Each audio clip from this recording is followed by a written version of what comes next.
Hey, Martin Miles is here, and you probably have heard about recent release of Headless SDK for Next.js version 21.1.5, which has some amazing features. So today I would like to demonstrate you those, and the bigger purpose of this video is to explain how one can create a containerized headless SXA starter kit to have all the things together.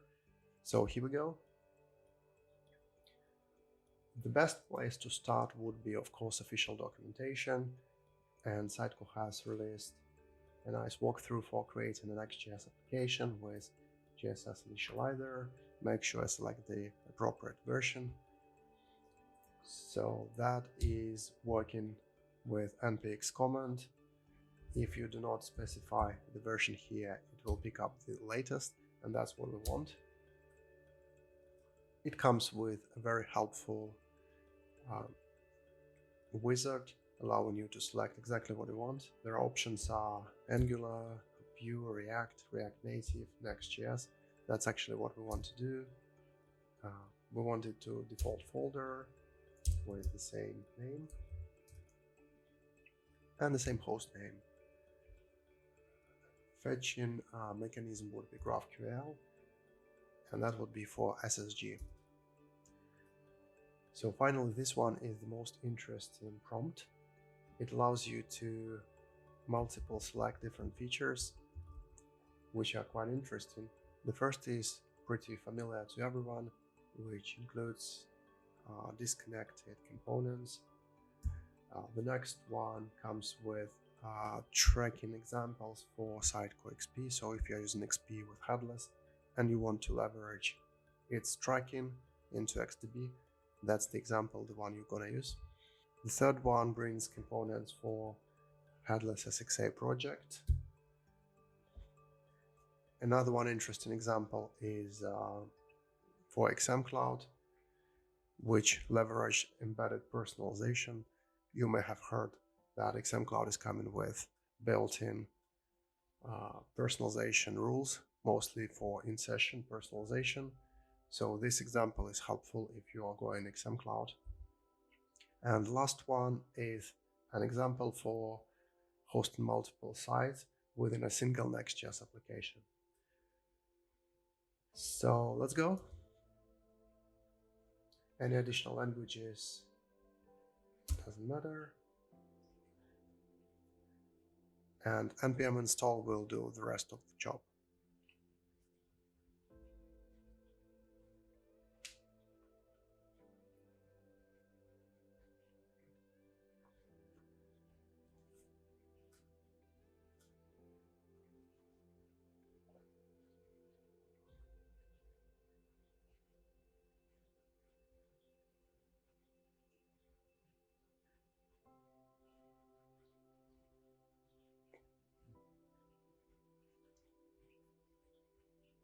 If you try to run this code base, you probably won't be able to do that because it does not have a connection to Sitecore.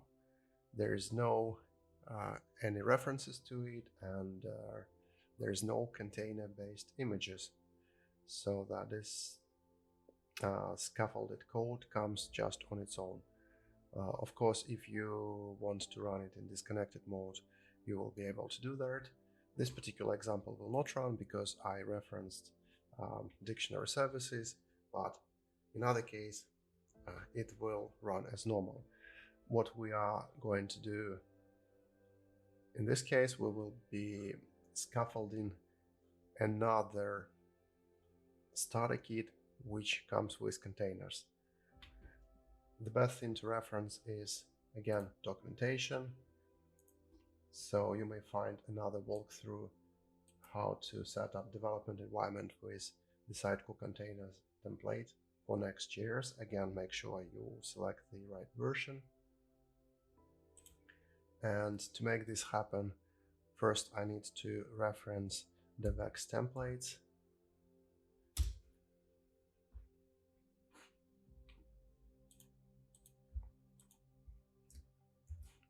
And then I want to instantiate a new getting started template. Let's call it StarterKit.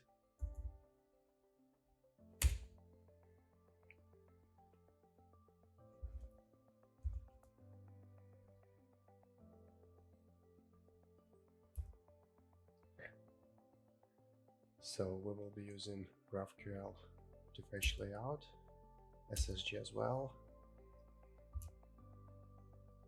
Now npm install does the rest of work.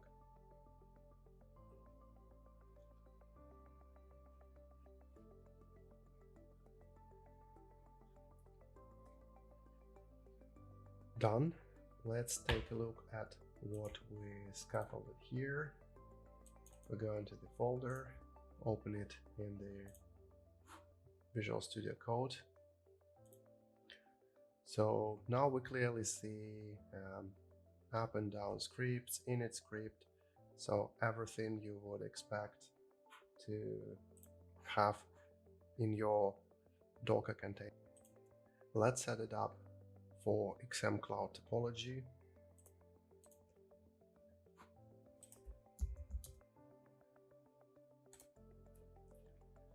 I'm using init script with my license with admin password, and I'm passing topology as XM1.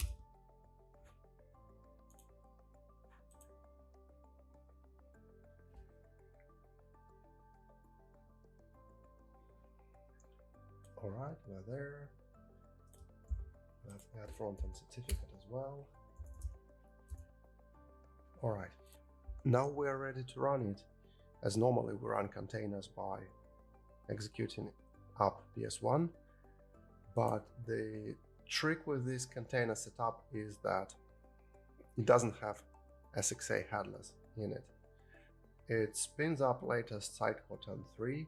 It also sets up rendering host with JSS, but it's not powered by SXA, and there is also no PowerShell extension. So let's go and fix that.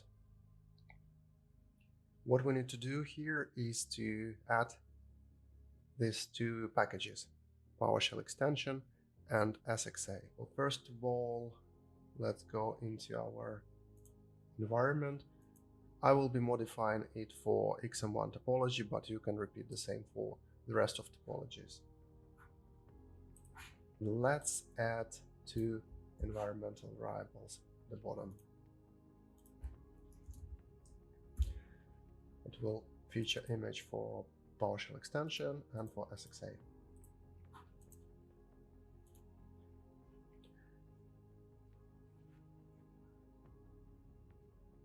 Alright, next let's open override file for Docker Compose. We will do the necessary changes. In order to make it happen, we need to modify 4 bits. We need to introduce changes into SQL Server init container, into Solar init container, and we also need to modify content management and content delivery Docker files.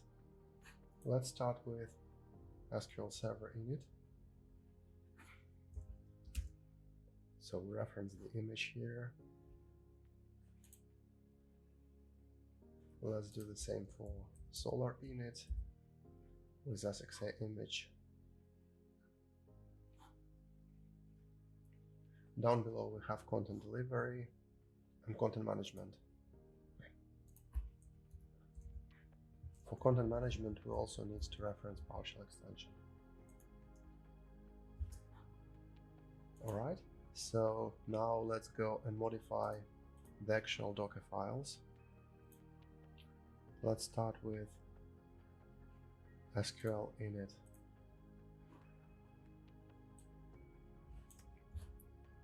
So let's receive the argument. And let's copy and init Headless Services module here. Next, we do similar for Solar init.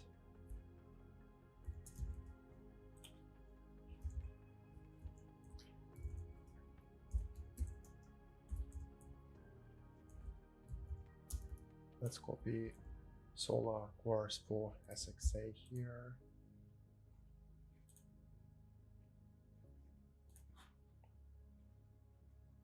Next, content delivery.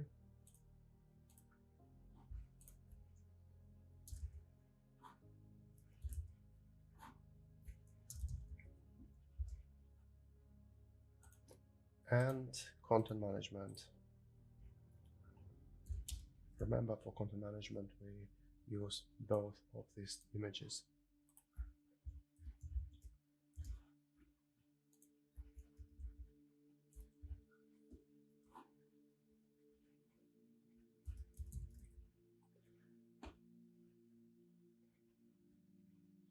Okay, looks valid. So, right. Let's save the changes and spin up containers.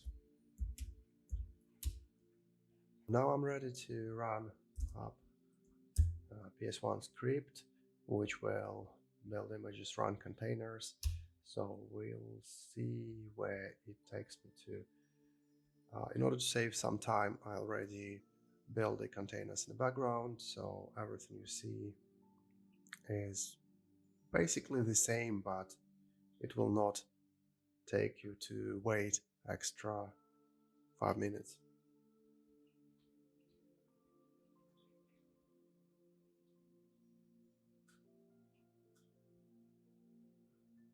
So now, after it all went well, let's log into Sitecore with our password.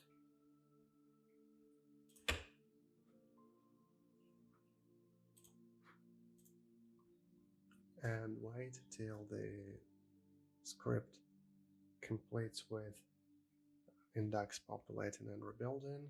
Then we will be able to get into Sitecore and test our changes.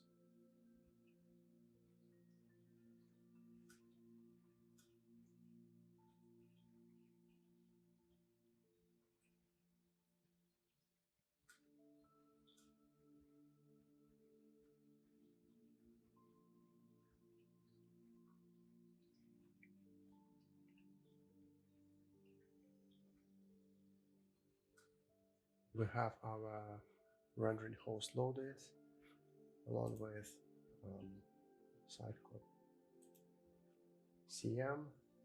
Let's go to desktop and let's test if we have SXA. So once you see headless tenant, that clearly prompts you that SXA is there.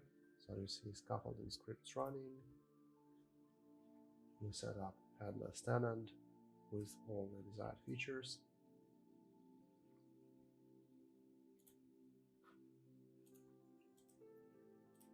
And then we can set up headless site. We can also move existing GSS site into the tenant and do all other bits. But the biggest part of it is that the StarterKit files are all in place and Docker instructions work perfectly well. And here we are. Finally, let's open these two StarterKits we generated, the one with npx left hand side and the other we generated with devx templates on the right hand side. Let's compare them. So this is the one that has container instructions, that has init up scripts, that has Docker, that has Docker Compose and environments. And it also has rendering host underneath author.c folder. So basically that rendering folder, it corresponds to the file structure of what we scaffolded first. But remember that the first has more advanced features.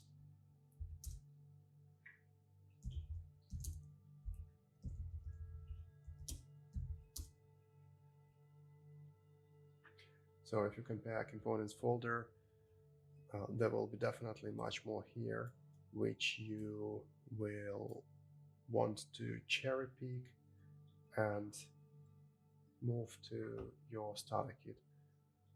It all depends by the features you want to use, but the idea is that you can create your own starter kit, and this is how you can scaffold and configure it. So thanks for watching.